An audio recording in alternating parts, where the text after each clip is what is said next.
هغه مشهور رهبران او ولسمشران چې د الوتکو د راغورځېدو په پیښو کې وژل شوي دي.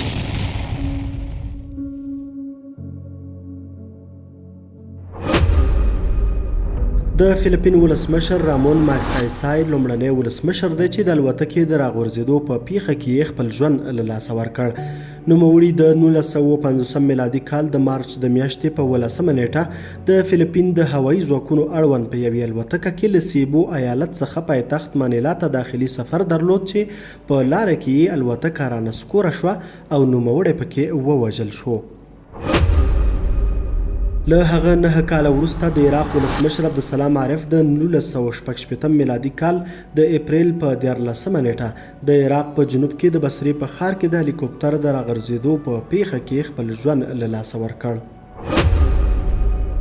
د 1989 میلادي کال د اپریل د میاشتې په 20 نیټه د بولیویا ولسمشر رینې بارینتوس هغه مهال خپل ژوند له لاسه ورکړ چې د توکو بایا او ارکوی ښارونو ترمنځ یې هلیکوپټر الوتکه سقوط شوه. د 1981 میلادي کال د می د میاشتې په 24 نیټه د اکوادور ولسمشر له خپل دفاع وزیر سره یوځای د پایتخت کیتو او د زابوتیلو ښار ترمنځ داخلي سفر درلود چې الوتکه یې نسکوره شوه او دواړه پکې ووژل شول. له هغه 2 میاشتې وروسته د 1981 میلادي کال د جولای د میاشتې په 11 نیټه د پاناما ولسمشر عمر توریخوس د خپل هوایي ځواکونو اړوند یوې الوتکه کې داخلي سفر درلود چې الوتکه رانسکوره شوه او خپل ژوند یې له لاسه ورکړ. د 1980 میلادي کال د اکتوبر په 19 نیټه د موزمبیق هیواد لومړنی جمهور رئیس سامورا ماشیل د جنوبي افریقا د مبوزیني سیمې ته نږدې د الوتکې د راغورځېدو په پیښه کې ووژل شو. د پاکستان ولسمشر محمد ضیاء الحق د 1988 میلادي کال د اګست په 18 نیټه د بهاولپور له ښار څخه د الوتنې وروسته د الوتکې د سقوط په پیښه کې ووژل شو. د روانې پیړۍ لومړنۍ پیښه د 2004 میلادي کال د فبرورۍ په 26 نیټه د مقدونیا ولسمشر بوریس ترایکو د بوسنیا په جنوب کې د موستار په ښار کې د الوتکې د رانسکورېدو په پیښه کې ووژل شو. د 2010 کال د اپریل د میاشتې په 10 نیټه د پولینډ هیواد ولسمشر لیخ کاتشینسکي د سمولینسک ښار هوایي ډګر ته نږدې د الوتکې د راغورځېدو په پیښه کې ووژل شو. هغه عسکري قومندانان او سیاسي شخصیتونه چې د الوتکو د راغورځېدو په پیښو کې وژل شوي دي. د سیاسي شخصیتونو په لیست کې د ملګرو ملتونو دوهم سرمنشي داګ کارل همرشلټ هغه مهال د الوتکې د غورځېدو په پیښه کې ووژل شو چې د 1916 میلادي کال د سپتمبر په 18 نیټه د کانګو هیواد ته د صلح د یو ماموریت په موخه سفر درلود. د مصر عربي جمهوریت د دفاع وزیر او د وسلوالو ځواکونو عمومي قومندان جنرال احمد بدوي د 1980 میلادي کال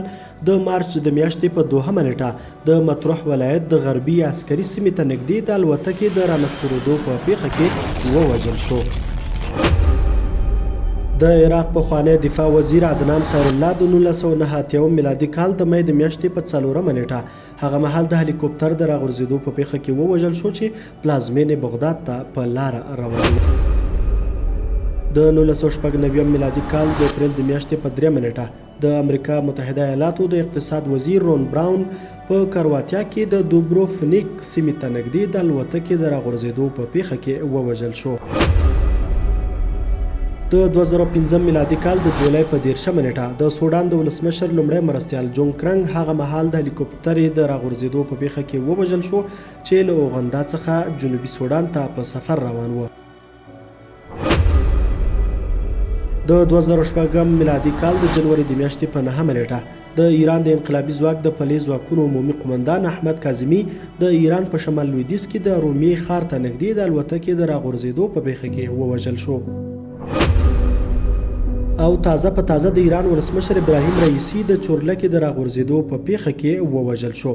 رئیسی د تیر یکشنبې پر ورځ د آذربایجان په پوله کې د قزقالاسي بند د یوې ګډې پروژې د پرانستلو لپاره تللی و چې له الوتنې وروسته له غبارونو څخه په ډکه سیمه کې چورلکه ورکه شوه او په سهار یې پاتې شونې وموندل شول.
کړ.